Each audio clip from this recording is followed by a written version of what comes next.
Pam Washington here from Build My Cleaning Business. So today I have a fun topic for you. We're going to talk about construction cleaning times, construction cleanup, also sometimes called post-construction cleanup or remodeling cleanup, sometimes also called final clean. Actually, there's two different types of construction cleaning, so we'll talk about that in a second.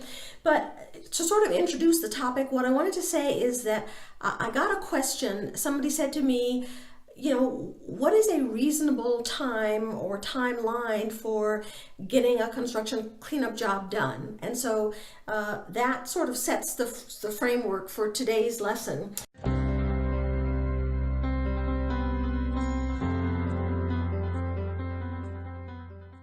So the first question is, they said, well, what's a reasonable time?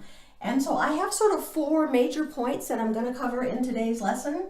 And so the first one is, it depends. Because unfortunately or fortunately, reasonable gets to be defined by the client. Construction cleanup can be very profitable, and good clients are hard to come by. And so you'll basically want to ask them, your prospect, to define what's reasonable for them. One of the things that you want to know about construction cleanup is if it's a general contractor or some sort of tradesperson that has hired you, they typically are paying money by the day until they deliver the project, especially if there was a specific due date for the job to be done. So for every day that the job isn't done, it's costing them money. Or if they borrow money from the bank to build this construction, they're paying interest on that money. So they are going to be, thinking tick tock every second. They're going to be in a big rush. So just keep that in mind in terms of thinking about what's reasonable. What's reasonable to us may not necessarily seem reasonable to them. The good news about something like that, though, is that, in our business, just like in any other business, rush jobs cost more. So your client, it's the nature of construction for there to be constant delays and setbacks and schedule changes. It's just sort of the nature of construction.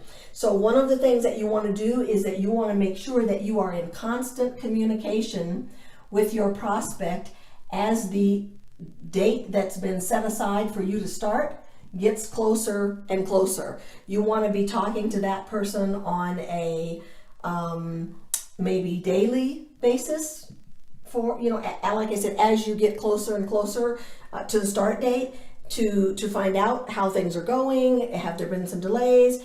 Shipments don't arrive, appliances don't come in, things happen. So you want to make sure that you stay in touch with them so that, let's say that you guys have decided that it's going to be done by a certain date, let's say by 6:30, and they said they were going to get you in there on 6:27, so they gave you 3 days to get done, but now it looks like, well, he's not going to be able to get you in until 6:28. So you have to remind him, okay, then that means that I'm not going to be able to deliver on 6:31. on 6:30, maybe now it's going to be 6:31 or 7:1. So just make sure that you're continuing to apprise him of the fact that his delay, is also causing a delay for you. Okay, item number 3 that's super important when you're talking about timelines or anything having to do with construction cleaning is get it all in writing. This is so important because, as I was saying, things happen, things change, and you want to be clear about what you will do and also what you won't do. And not that you won't do it, but that you're going to have to be paid extra money to do certain things. So for example, you want to talk about, are you doing a rough clean, which means that you're removing debris, maybe even construction debris from the site, or are you doing a final clean, in which case all of the debris and construction materials should have been already removed for you. You also want to talk about things like who's going to pay for delays and how are they going to be calculated. You want to maybe put a provision in there for, man hours that are caused by delays and what you're going to charge for that. And also you want to be sure to talk about redo of work. So if you do a certain task and then it has to be repeated because, let's say you cleaned the kitchen, but then the plumber had an issue with the sink and had to go back in and do something there and he messed that up and you have to redo it. You're certainly willing to redo it, but you need to get paid. You're going to bill him to do the job one time. And if he wants it to get messed up and for you to clean it again, that's fine, but you need to specify how much you're going to be paid for that, okay? And speaking of payment brings us sort of to item number 4, which is calculating your price, which is based on, time, how long it takes you. So generally, you want to use whatever method you use to calculate or workload your normal, tasks, and then just multiply that by whatever your hourly rate is. But here's the thing. With construction cleaning, you're going to cover every surface 2 to 3 times. So take that into consideration when you're calculating how long, say, a 1,000 square foot apartment is going to take you, to do construction cleanup.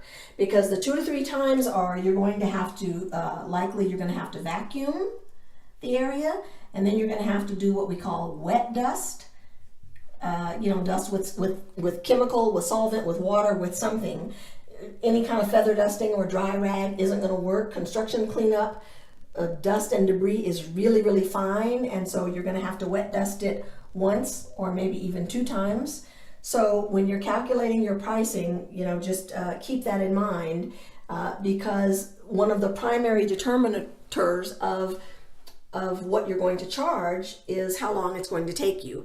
And again, you want to make sure that you build in for things like, you couldn't get access, let's say. So here when I was talking about getting things in writing, that's one of the things that you want to talk about is what's the access. I'm going to be able to get in there anytime from 6 a.m. until 2 p.m. And so if you show up with your workers, with your 10 workers, let's say, at 6 a.m., and he can't get you in until 6:15, it's only 15 minutes. But when you think about a quarter of an hour times 10 people, that's actually 4 hours now of labor that you wasted that you have to pay for.